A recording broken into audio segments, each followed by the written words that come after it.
you are to be everything you are to be, and you can do this, and man is the measure of all things. Well, that's Greek. That is Greek thinking.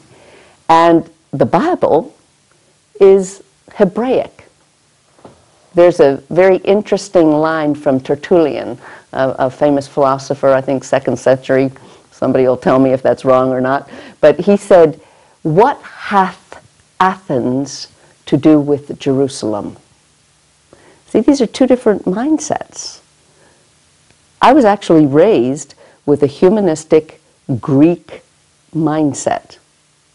I was given a children's book. It was my favorite kids' book at home, called Myths and Enchantment Tales, and I learned Greek and Roman myths. Some people learned Bible and Bible stories. I did not. I was trained with a Greek kind of thinking. My dad, my wonderful dad, who designed this great house, used to say to me about anything, he would say, "Well, relative to what, Vin? I mean, everything's relative." Everything's relative. Relativistic thinking. Relativistic morality. The idea that there are no absolutes. I often think, you know, red lights go off all over this world, and it means the same thing. It means stop, right? When I'm in an aircraft, an airplane of any sort, I do not want a very broad-minded, there's lots of ways to land this plane kind of pilot up in the cockpit. I want a guy that knows there's one way to bring this baby down. You do this, you do this, you do that, you do this, throttle, whatever. There's one runway to come in on and one right way to land the plane, right?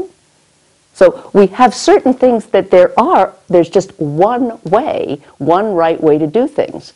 Nothing is right or wrong, but thinking makes it so. Have you heard that expression? And that all claims of truth, people will say truth, it's all simply a matter of personal preference. Well, it's not just a matter of personal preference. Is there a plumb line? Is there an absolute? It's that man and man's desire and man's opinion and man's modes, that is what we're basing everything on. And you know, that's just not biblical. But that's one of two parts of this secularization. The second one is Darwinian naturalism. We've all been raised with that, or many of us have.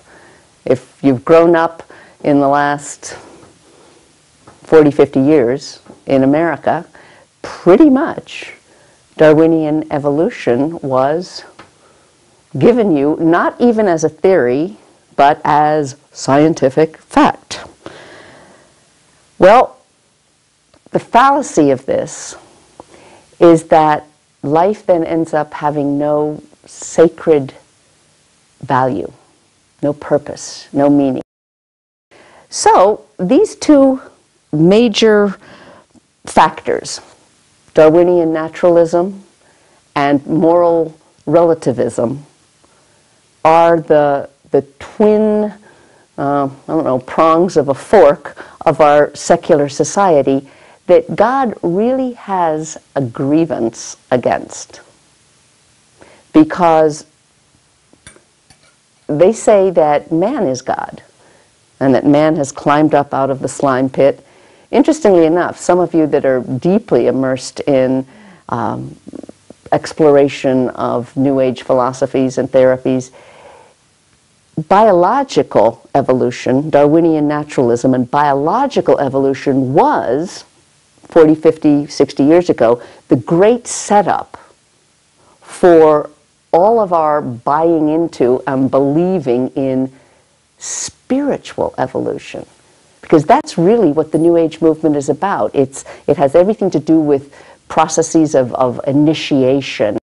God's view is very different from that, the God of the Bible, that is. Even though we're fallen, we're in a terribly fallen, skewed state, yet God's plan is to work with us, mold us, heal us, deliver us, and get us so that we are once again rightly related to Him, Yahweh, Abba, the true and living God.